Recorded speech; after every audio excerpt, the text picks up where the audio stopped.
So hello friends, I welcome you to this technical series of video lectures, and in today's lecture I will elaborate the concept of header file in C, and I would also discuss the interview questions associated with header files. So let us start.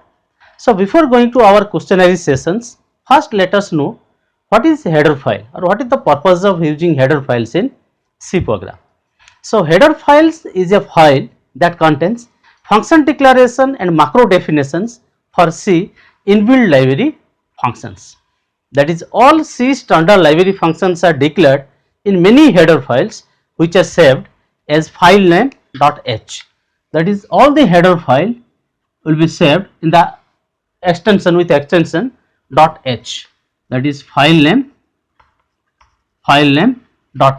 So many header files are there, you might have heard, that is conio.h, stdio.h, math.h, string.h, ctype.h. So many header files are there, and all the header files are saved with the extension .h file name, and we are including these header files in our C program using hash include, that is hash include. This is the preprocessor directives. So by using hash include command to make the use of the functions, those are declared in the header files.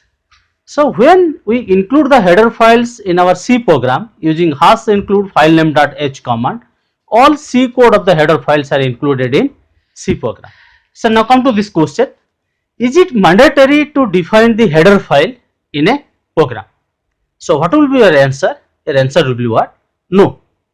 That is, header files contains the definitions and set of rules of the functions that are being used in the programs. For example, when you use printf and scanf in your program, you need to include stdio.h library functions, else your compiler will show an error message. This is because the standard input and output functions printf and scanf are stored in this header file. That means what? Suppose void main, and here I am using one functions, that is printf hello. As printf is used to support this, you need to define its header file hash include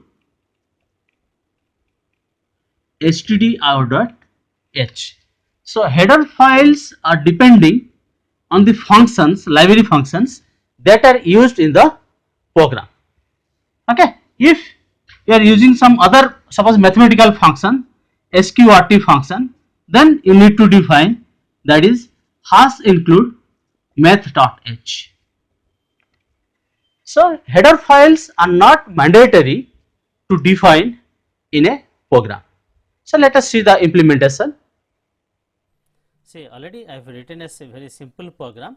Here no header files are there and no library functions are there. So just compile it, see no errors, and you just run it, no errors. So if no errors means it is a valid C program. So without header files also you can write the program. So header files are not mandatory to define in a program. Suppose I want to use one library function, that is printf hello, and for this you need to define its header file, that is hash include stdio.h. Okay. So as stdio.h supports all the input output functions, that's why for printf I need to define the header file, that is stdio.h. Similarly, if I want to use some mathematical functions, then I need to define its header file, that is math.h. So header files are not mandatory to define in a program. They are depending on the functions that are being used in the programs. Thank you. So now just answer this question, that is how to create, or can you create your own header file? Your answer will be what? Yes. And how to create, that is called the user defined header file. Actually two types of header files are there, pre-existing header files and user defined header files. So how can you create the user defined header file? There are different steps. This is a very important question. So first step is what? Define one or more functions. Step 1. Define one or more functions in a file and save it with .h extension. Okay, that is, suppose hello hello.h. You just define a header file and define one or more functions inside this header file. Okay, then step 2 is what? Write a program and include the user defined header files by using preprocessor #include. Okay, so that means what? Just write another program and you save C program and save that program with dot extension .c. Okay, and include this header file inside that program. Just let us discuss with an very simple example. Suppose my program is test.c. This is my C program, and here suppose #include stdio.h, okay, and void main, suppose int I comma j, printf, enter two numbers,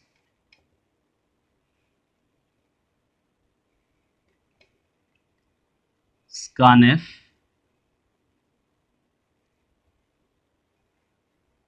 ampersand I ampersand j. So very simple program, and sum of I comma j and sum I comma j, right? So it's a very simple program.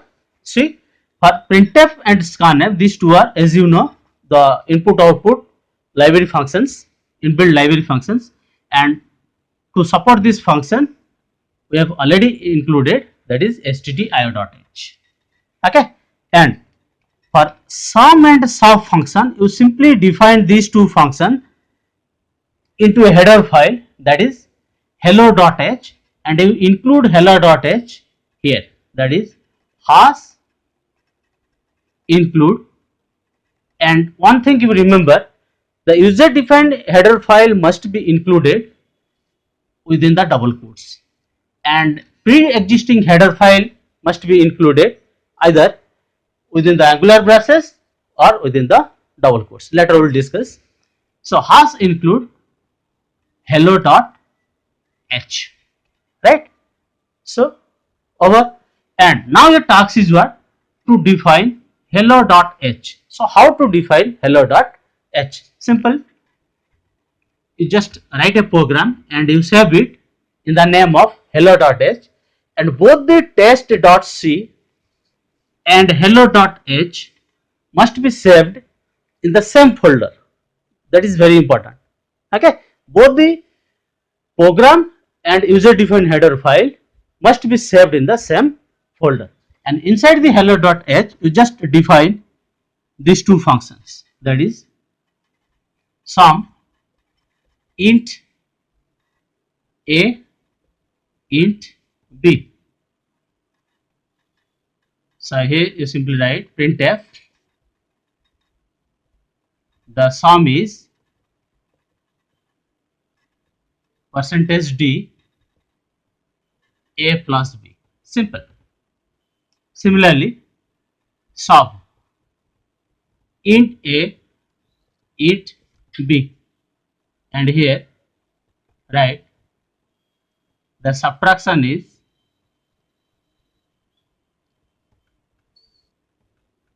%d a minus b. Okay, now you execute this one. So output will be what? The sum is whatever the I plus j, and subtraction is I minus j. So let us see the implementation. Say already I have defined the header file in the name of fmu.h, and in this header file I have defined two functions, that is sum and sub. So in the sum function, the task of this function is simply to find out the sum of two numbers, that is I plus j, and sub function, the task is to find out the subtraction of two numbers, that is I minus j. Okay. So now just write the C program. I have already written the C program in the name of test.c, and in this program I have used three header file, that is stdio.h, conio.h and fmu.h, that I have defined just before. Okay. And here stdio.h is used to support the two library functions, that is printf and scanf, and conio.h is used to support two library functions, that is clr, and getch, and fmu.h is used to support the two user defined functions, that is sum of ab and sub of ab. So, now you just compile it and now execute it. See, enter two numbers, suppose 34 and second number is 5. The sum of two numbers is 39 and subtraction of two number is 29. Thank you. So now come to this question, what are the different types of header file? Already you have discussed. So actually there are two types of header file. One is pre-existing header file, that is file which are already available in C++ compiler, we just need to import them. And another is user defined header files. These files are defined by the user and can be imported using #include. So, and another difference is what? Means your user pre-existing header file you can define either by the help of angular braces or within the double quotes, and user defined header file you can define only by using double quotes. So that is the main difference between the pre-existing header file and user defined header file. So now come to this question, that is why preprocessor directives does not have a semicolon at last. So very simple and very important question. So actually semicolon is needed by the compiler, and as the name suggests, preprocessors are the programs that process our source code before compilation, and therefore the semicolon is not required. Actually preprocessor directives are written before void main. So only compiler will execute the programs from void main onwards. So that's why the semicolon are not required at the end of preprocessor directives. Okay. See the implementation. See, already I have written the program, and the question is why preprocessor directives does not have a semicolon at last. Okay. Actually what happened, the preprocessors are the programs that process our source code before compilation. So these two lines are not compiled by the compiler. So if you are putting a semicolon here also, whatever semicolon, brackets, whatever you put, it will not be compiled by the compiler. See, just compile it, success, run is hello. So whatever you have written after the angular braces, that will not be considered by the compiler. Actually the compiler will consider the source code from the open curly braces to close curly braces, and whatever the written in the preprocessor, that will be executed before the compilation process. Okay. So that's why no semicolons are required at the end of preprocessor directives. Thank you. Now come to this question, that is what is the difference between including the header file with angular braces and double quotes. So what is the difference between, as already we have discussed, that is if a header file is included within angular braces, then the compiler searches for the particular header file only within the built-in include path, and if the header file is included within double quotes, then the compiler searches for the particular header file first in the current working directory, and if not found, then in the built-in include path. So if the header file is written within the double quotes, then first the compiler will search this header file within the working directory, and if not found, then it will search within the built-in include path. And if it is included within the double quotes indicates what? It's a system file, right? So directly the compiler will search the header file within the built-in include path.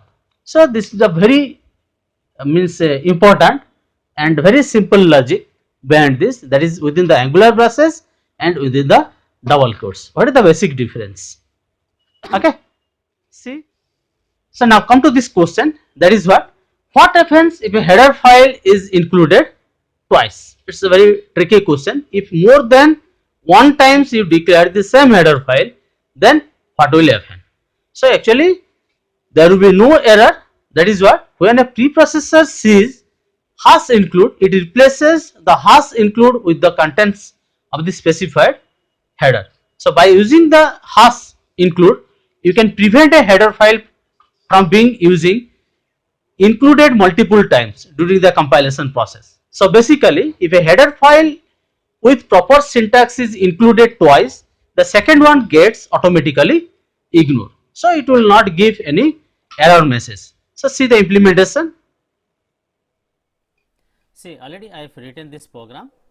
See here only two header files are there, that is stdio.h and conio.h, and by mistakenly I have written conio.h